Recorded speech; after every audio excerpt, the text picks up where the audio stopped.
Madrasah Sanawiyah Negeri 1 Klaten. Kami akan mengajak kalian untuk mengetahui lebih mendalam mengenai konspirasi akhir zaman. Teori konspirasi yang akan kita bahas kali ini mengenai geopolitik, fenomena alam, dan perubahan iklim, serta keperosotan moral perilaku sosial. Saya Calistanya Vela sebagai Ketua Kelompok sekaligus pemimpin perjalanan dan diskusi kali ini.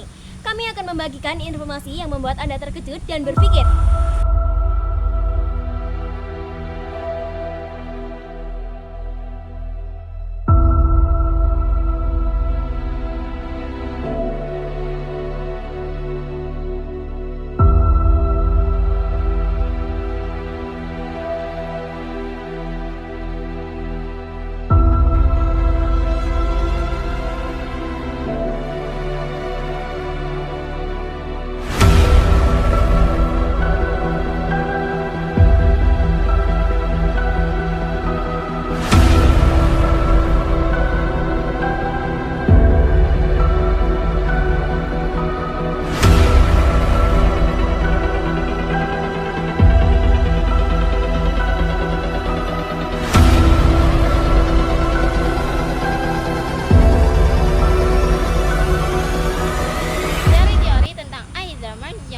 Beredar luas di media sosial seringkali berkaitan dengan interpretasi peristiwa terkini, terutama konflik dan bencana alam dalam konteks ilmu agama. Namun penting dicatat bahwa teori-teori ini seringkali bersifat spekulatif dan tidak memiliki landasan ilmiah atau teologis yang kuat. Adapun 3 teori umum tentang akhir zaman yang viral di media sosial. Yang pertama berkaitan dengan konflik geopolitik, terutama di Timur Tengah dengan nubuatan akhir zaman seperti Hamas, Israel, dan Perang Iran. Yang kedua, bencana alam dan perubahan iklim sebagai tanda-tanda kiamat, seperti bencana alam dan perubahan cuaca yang ekstrim. Dan yang ketiga, kemerosotan moral dan perilaku sosial, seperti kebodohan, riba, perzinaan, dan pemimpin yang zalim yang dianggap sebagai indikasi akhir zaman. Teori-teori ini menjadi viral karena didorong oleh kekhawatiran masyarakat terhadap kondisi dunia saat ini dan kemudahan penyebaran informasi di media sosial. Oleh karena itu, kita harus meningkatkan kesadaran dan kepedulian terhadap isu-isu sosial dan lingkungan yang aktual, serta berusaha untuk menjadi bagian dari solusi. Ada pula tanda-tanda yang paling menonjol dari 3 teori tersebut. Dari ketiga teori tersebut, ada pula tanda-tanda yang paling menonjol. Antara lain, yang pertama, teori konflik geopolitik. Teori konflik geopolitik memiliki tanda-tanda yang paling menonjol. Di antaranya, yang pertama, peningkatan perang dan konflik global. Eskatologi sering menyebutkan frekuensi perang yang meningkat, konflik besar yang melibatkan banyak bangsa, dan ketidakstabilan politik yang meluas sebagai prekursor akhir zaman.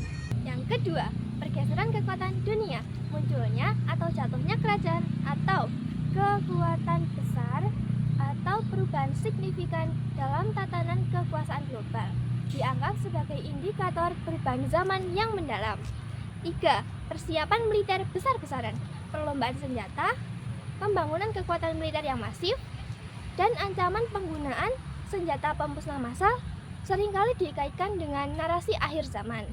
Yang kedua, perubahan iklim drastis atau penurunan global seperti kenaikan suhu global, musim kemarau berkepanjangan, pola cuaca ekstrim yang tidak dapat diprediksi, dan mencairnya es di kutub yang menyebabkan naiknya permukaan air laut. Yang ketiga, krisis lingkungan seperti penurunan keanekaragaman hayati, polusi yang meluas, kekeringan di berbagai belahan dunia, dan kelangkaan sumber daya alam esensial seperti air bersih dan pangan. Yang terakhir, fenomena astronomi dan ekologis yang tidak biasa. Beberapa kepercayaan juga menyebutkan tanda-tanda di langit atau perubahan besar pada benda-benda langit. Teori yang terakhir adalah kemerosotan moral dan perilaku. Tanda-tandanya seperti berikut. Yang pertama, penyebaran luas perilaku maksiat, meningkatnya perzinaan, konsumsi alkohol, penggunaan narkoba, dan bentuk kejahatan atau amoralitas lainnya. Yang kedua, hilangnya ilmu pengetahuan, menurunnya apresiasi terhadap pengetahuan, terutama pengetahuan spiritual atau etika, dan tersebarnya kebodohan nilai-nilai luhur di masyarakat. 3. Kepemimpinan yang zalim dan tidak adil. Banyak narasi menyebutkan munculnya para pemimpin yang korup, menindas, dan tidak peduli dengan kesejahteraan rakyatnya, serta ketidakadilan yang merajalela. 4. Perubahan peran sosial dan struktur keluarga. Beberapa pandangan menyebutkan adanya kebingungan atau pembalikan peran gender tradisional, putusnya ikatan keluarga, dan hilangnya rasa hormat terhadap orang tua atau otoritas. Yang terakhir, materialisme dan individualisme. Fokus berlebihan pada kekayaan materi, sifat egois, dan kurangnya kepedulian masyarakat terhadap manusia. Yang terakhir adalah materialisme dan individualisme. Fokus berlebihan pada kekayaan materi, sifat egois, dan kurangnya kepedulian terhadap sesama manusia atau komunitas. Itulah tanda-tanda yang paling menonjol dari teori-teori tersebut. Sobat Matsaka, tahukah kalian apa yang menjadi bukti bahwa air Yamal sudah semakin dekat?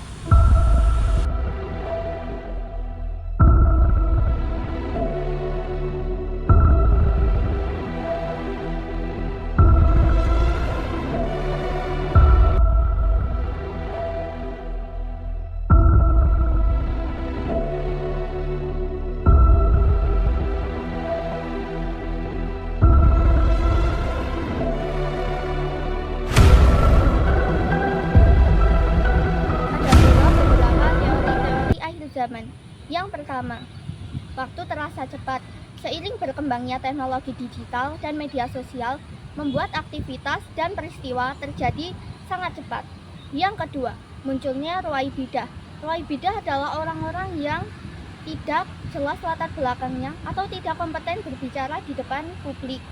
Yang ketiga, maraknya perbuatan riba. Aktivitas ekonomi berbasis riba semakin merajalela dan mudah diakses. Yang keempat, menghijaunya tanah Arab. Beberapa perubahan iklim atau proyek penghijauan di Jazirah Arab dilihat oleh sebagian orang sebagai pemenuh nubuh akhir zaman. Ada pula beberapa bukti-bukti akhir zaman. Banyak tanda-tanda kecil yang diyakini telah terjadi saat ini atau berlangsung saat ini. Yang pertama, merajalelanya kebodohan dan menipisnya ilmu pengetahuan agama. Kebodohan agama seringkali merujuk pada kurangnya pemahaman mendalam tentang ajaran agama yang sesungguhnya. Yang kedua, maraknya perbuatan riba, seperti pinjaman online. Maraknya pinjol seringkali menjadi contoh riba karena adanya tambahan bunga yang sangat tinggi dan memberatkan para peminjam. Yang ketiga, banyaknya bencana alam. Contoh bencana alam yang saat ini banyak terjadi antara lain banjir, longsor, gempa bumi, tsunami, dan letusan gunung. Yang keempat, munculnya fitnah di mana-mana. Kata fitnah dalam konteks ini berarti ujian, cobaan, dan campur aduknya kebenaran dengan kebatilan yang seringkali disebarkan melalui kebohongan. 5. Banyaknya pemimpin atau koruptor. Karakteristik ini sering mencakup penyalahgunaan kekuasaan, pelanggaran hak asasi manusia, dan penjarahan sumber daya negara untuk kepentingan pribadi. Apa itu AI? AI, Artificial Intelligence, atau kecerdasan buatan, adalah teknologi yang dibuat agar komputer atau mesin bisa berpikir dan bertindak seperti manusia. Contohnya, robot yang bisa berbicara dan memahami perintah, aplikasi seperti ChatGPT, Google Assistant, atau Siri, mobil tanpa pengemudi, sistem rekomendasi di YouTube atau TikTok. AI bekerja dengan mengumpulkan data, mempelajari pola, lalu mengambil keputusan dari data tersebut. Namun ada pula dampak negatif AI. Walaupun AI membawa banyak manfaat, tetapi juga mempunyai dampak negatif, seperti pertama, hilangnya lapangan kerja. Pekerjaan manusia bisa digantikan oleh mesin atau robot. Misalnya, kasir otomatis, pabrik otomatis, atau customer service berbasis AI. Nomor 2, penyalahgunaan data dan privasi.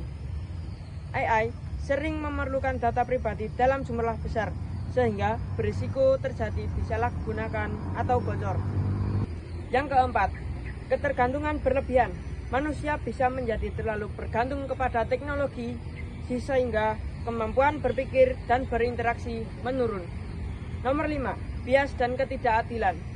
AI belajar dari data manusia yang mungkin tidak netral. sehingga bisa bersikap tidak adil, misalnya diskriminasi dalam sistem rekrutmen.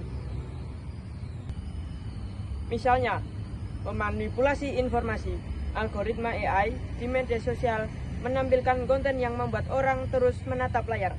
Ini membuat manusia dikontrol oleh apa yang ingin ditampilkan sistem, agar tetap aktif dan menonton lebih lama.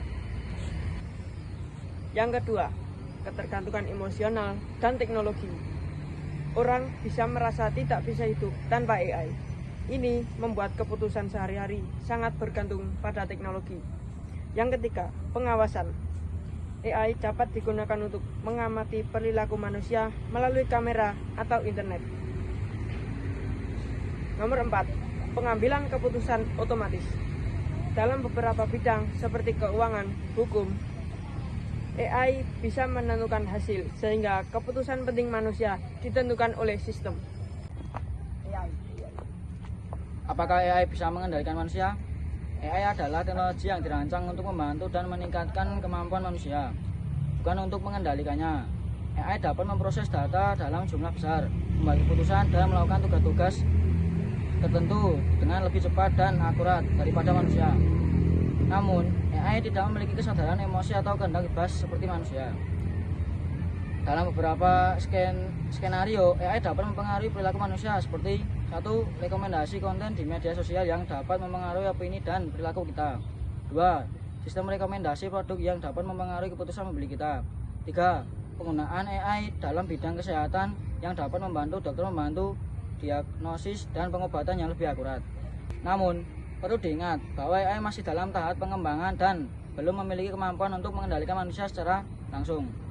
Namun, jika manusia tidak bijak dalam menggunakan dan mengawasi perkembangan AI, teknologi ini berpotensi disalahgunakan oleh pihak tertentu untuk tujuan manipulatif, seperti penyebaran informasi palsu, pengawasan berlebihan, atau pengambilan keputusan otomatis yang tidak adil.